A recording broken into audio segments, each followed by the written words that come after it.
we're out grinding and putting those policies on the books and keeping the vision in front of that person, letting them know why it is we're doing what it is we're doing. And oh, by the way, we can stop and have a few rewards along the way.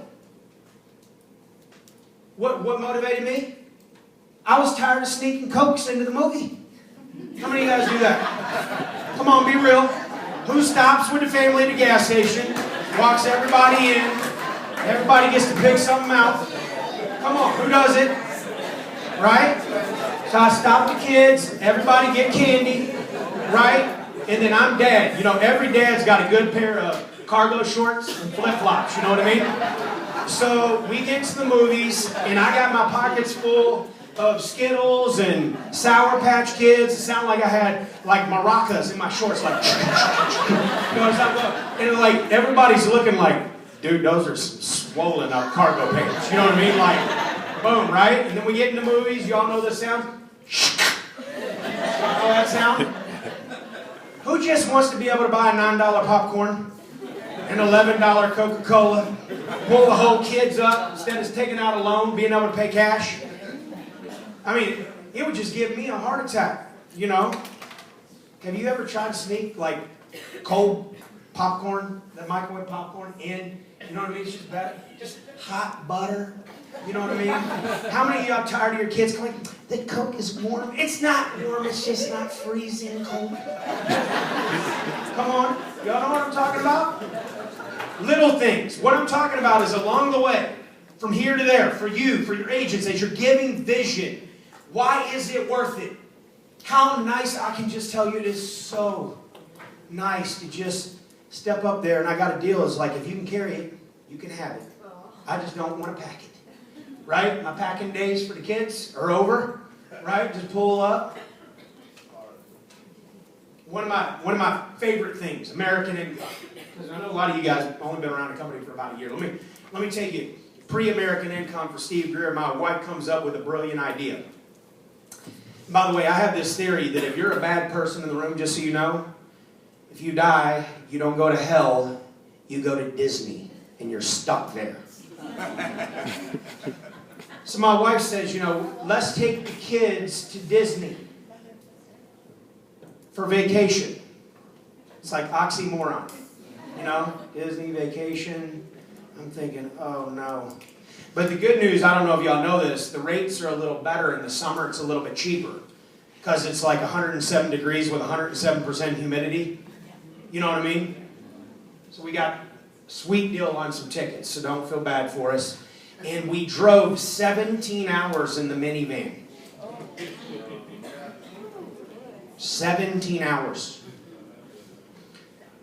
Good news is, I found a sweet deal on a hotel room about an hour and 40 minutes from the property. You know what I mean? Because anything within an hour of there, we couldn't afford. So, we did what anybody would do. We bought the little 3-day pass. And so we're charged up, ready to go. Park opens at 8 a.m. We had to get the kids up at 5, get them fed. Y'all women get on the road by 6, hour and 40 minutes in. Park out about as far from Disney as you can park. And by the time we hit the gate, me and the kids were exhausted. Right? And it's 8 a.m. By noon, my daughter is having a out-of-body experience on the ground. It's like an exorcism or something was going on. Y'all know what I'm talking about? Y'all know that kid? See, they don't care how much money's in your bank account, right? They're still kids. She's flipping out on the ground, and I'm trying to act like I don't even know her. Like, here's what was messed up about the whole deal. Nobody even acted like it was like no big deal. Because they knew their kid at some point in the day was going to do that. My favorite thing to do was to sneak to the bathroom. I found out it was air conditioned. Babe, I gotta go. I'll be right back. Are you okay? Yeah, stomach's hurting me a little bit. Sit in the bathroom and cool down. All the kids, I figured out, all the kids really wanted to do was to go to the pool.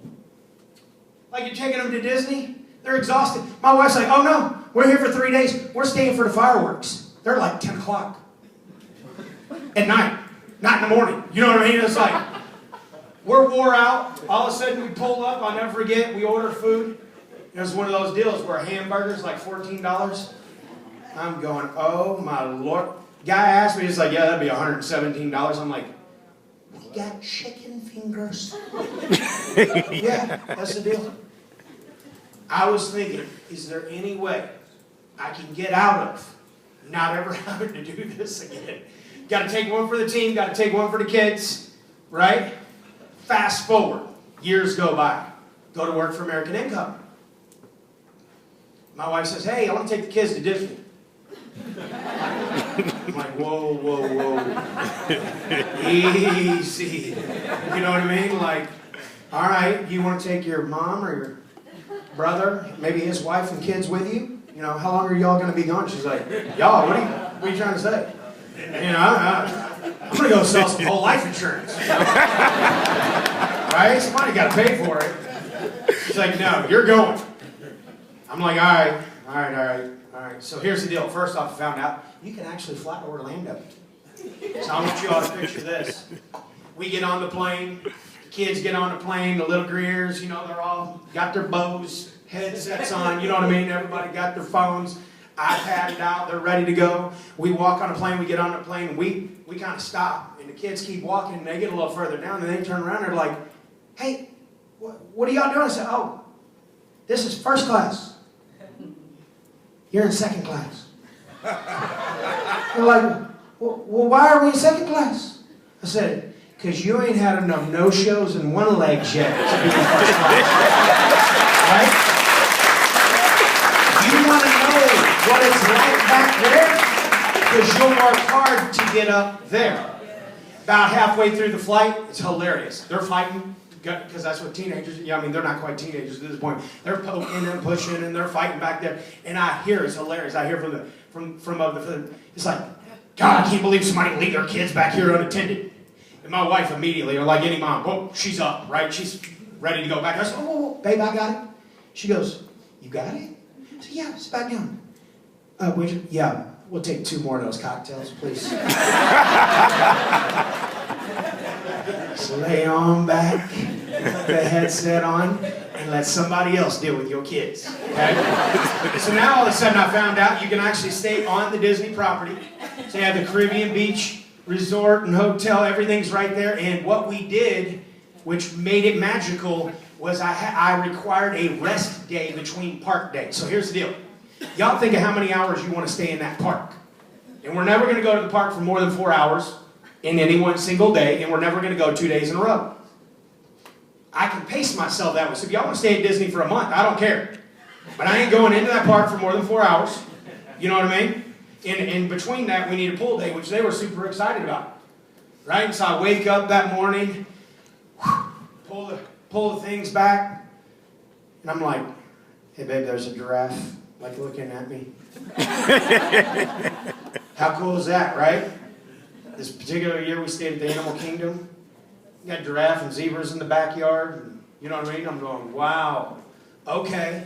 You know, this is pretty cool. Train that goes right there. And let me tell you all, God's gift to you if you work really, really hard. Let me tell you about it. It's called the Disney Valet. So, I'm going to say this. It's going to sound ridiculous, but $600 an hour. $600 an hour. Because of American Income. Here's what the Disney Valet does for you. Mr. Greer, what shows would you like to see today? We'll book them for you. VIP seating at the fireworks. Every single ride in every single park, we take you to the front of the line. You stay on and ride as many times as you want to ride. So this is kind of weird. Now, y'all have to understand, like, first time you're doing this, they're walking you to the front and you're feeling guilty. Y'all with me? I mean, if you're like, because I'm like, you know, I'm not anything special, and you're feeling guilty because, you know, you pull up and it says, wait time 4 hours, 3 hours and 45 minutes, and you're going right to the front, and they're giving you the evil eye. People are looking at us like we're the Kardashians or something, you know what I mean? Like, you know, they're looking at us, and like, I got over it, by the way, if you're wondering. I got over it. In fact, like, the kids were feeling a little bit, they were like, you know, Dad, people are kind of looking at us. You know, like, you can feel it. And there are those angry eyeballs that are burning a hole through you. And I said, I think that's one of my agents that quit. I literally was sitting there, and you're looking back over all those people, and I'm going, it's worth it. It's worth it. It's worth it. I can stand up here for an hour and tell you about personal things within my family. And, well, I will give you all point, just to give you a little, like, my stepsister just graduated from college at 46. So I tell my kids, like, I'm like, okay, we got a couple options, here's what your dad did. And I don't know why, I just did it, right? And then you have your Aunt Jody that, it took her, she's about 30 when she got it wrapped up, you know what I mean? And then there's Aunt Pat. Now, better late than never, right? School teacher, whatever, but the story that I was going to tell you guys, it was really cool, and I wouldn't probably, normally, nobody would ever know this, but I think it's important for you guys to realize that after you pay a certain price and things go your way, that what's really neat is not the material things really aren't near as fun anymore. I'm just telling you, after you've had a few cars and a few motorcycles and a few, things, it's not near as much fun. My stepsister that graduated from college, she recently went through a divorce and ended up in an apartment with no furniture. Okay? No furniture. And through my sister, I just found out, that this had happened. And what was just really cool is to say, pick the store, go to the store, pick out everything you want, have it delivered, and I got it. To me, those are the things that are going to make an impact, you guys. Those are going to be the things that are going to make a difference. Those are going to be the things that leave a legacy down the road. It's not the material things. The money is neutral. Money in bad hands can do bad things, right?